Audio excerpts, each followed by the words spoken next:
The Fukushima power plant, the site of Japan's worst nuclear accident. It'll take 40 years to decommission the entire facility, but Japan is yet to move past the main hurdle, which is disposing the 1.2 million tons of radioactive water at this site.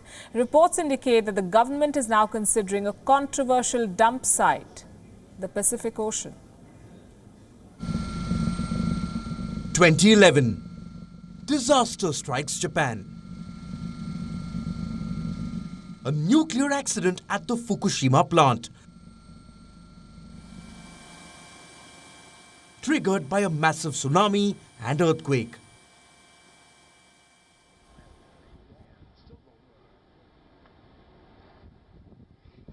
It is the most severe nuclear accident since Chernobyl.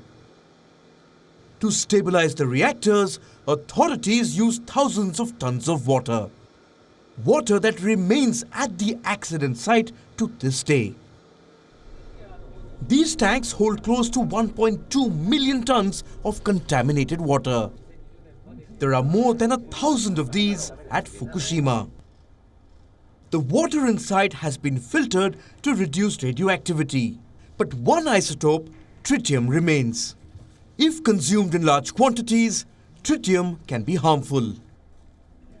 The major obstacle to dismantling the Fukushima plant is the contaminated water.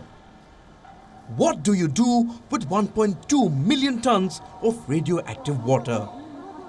Is there a place vast enough to dump such quantities? The Japanese government certainly thinks so. According to local media, the contaminated water will be dumped into the Pacific Ocean. The government is not giving much away, but reports say an announcement can be expected later this month. The government has not decided a policy or time frame to make a policy on the issue of the treated water from the Fukushima reactor. On the other hand, it is true that we cannot continue postponing the decision over the handling of the ALPS treated water in order to not delay the decommissioning process of the Fukushima Daiichi nuclear plant.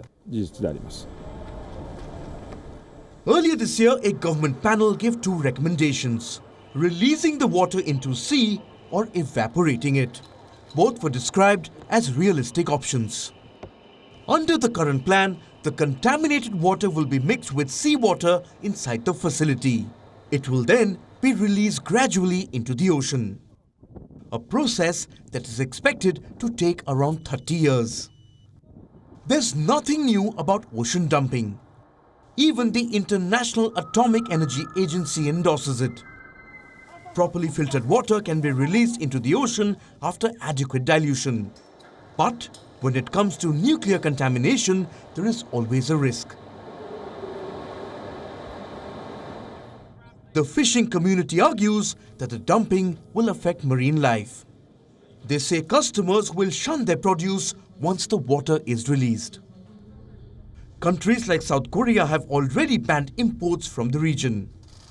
Seoul is staunchly opposed to the discharge of contaminated water.